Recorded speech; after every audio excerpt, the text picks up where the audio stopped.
Hey, I'm proud that you guys are here tonight with Joe Franklin, Dave Kreisler, Walt Gollinger, Jim Petrecca.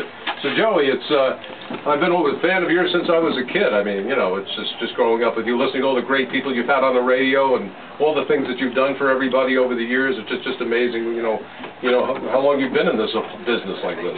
Well, earlier was all the things I've done to everybody this year. It's interesting that you're playing Frankie Valli. I was just telling Don Carrita, I said, that's Frankie Valli. I thought it was. I had never heard that before. That's like In Your Mother's Eyes, right? That's right. It was around that same era when he was singing at the bowling alley.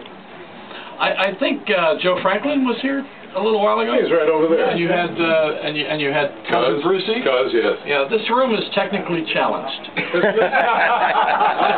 Yes, Dave Kreisler. Dave used to pop carts for Harry Harrison and the late Ron Lundy, of course. Well, I used to pop pills.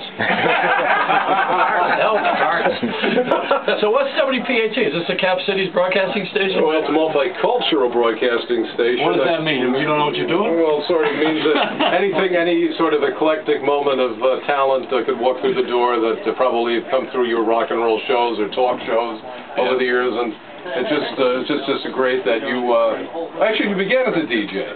I know. I began on television. Television? Yeah, I had a television show in Buffalo when I was 13 years old with Michael Beck. Went on to do Chorus Line and some other things in New York. I think he became famous and popular. And I had a long time with him of arguing.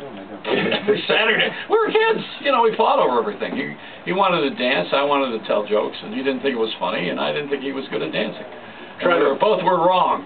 We're going to try to get Sid Bernstein on the phone if we can locate him during this interview. He's having his third feeding about now. Right about it's time for a nosh. I know, he loves that 2nd Avenue deli. Nap and nosh. Well, you know, he probably is over at Lamella. It takes him a half hour to chop his antipasto together. So what's going on with the show now? Is WPAT a real station, or have you just got to set up for home? Well, it's certainly a real radio station. We have some real radio. Is there a tower and all that stuff? Yeah, it's sort of Spanish between the or are you an app from the phone company? Of course, you remember WPAT when it was sort of like beautiful music, the flagship station. I never thought of it as being beautiful. I thought it was rather unattractive. You know, they call that music was unlistenable. Yeah. To a kid. I mean, I was young. I didn't want to hear that. See how many teeth I have left when I was on the chair? You know. Did you work over there at WPAT when it was a real station? Or yeah, for sure. Is this a real station now? I mean, are we on the air anywhere? Yeah, we are on the air. And actually, we're because I noticed the phone call was pouring in. Yeah, the phone line's that's it. Do you give the number and have people actually, do they call and ask for things? Yeah, why not? 212. Like sex? I mean, there's a Chinese massage parlor next door here. It's not far down. They're on the air there. It's the happy ending broadcasting. That's I got a little bit nervous.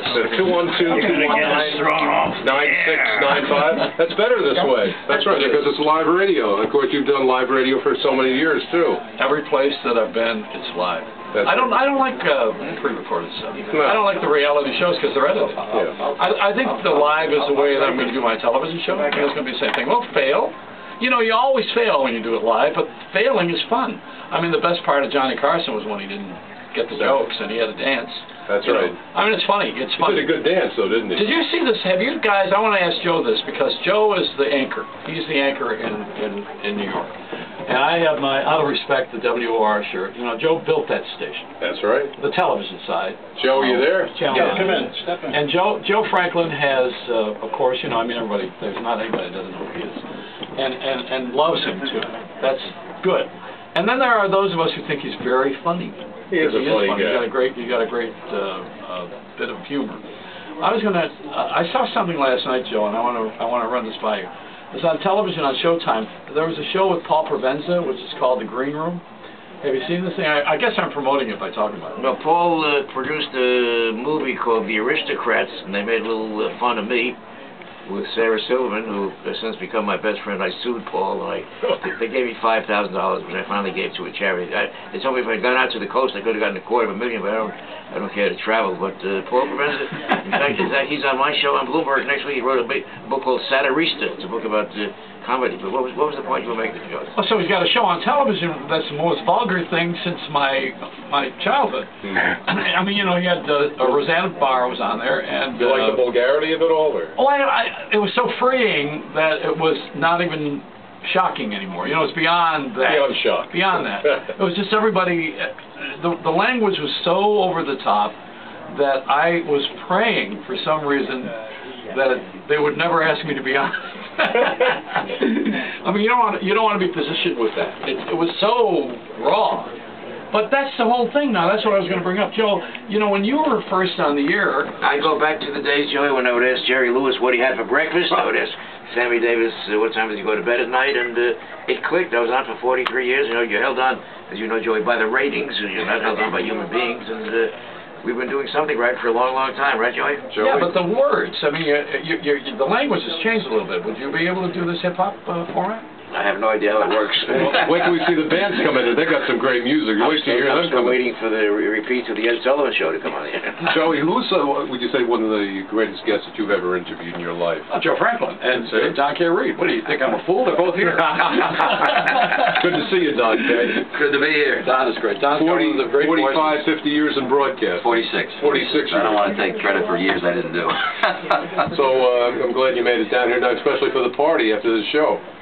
Oh, yeah, I'm looking for that. That's why I came. I didn't come for the mic. I came for the food. Well, Don hosts the Richard... I'm out of work. He did the Richard Nader concert last week. You're hardly out of work. And he's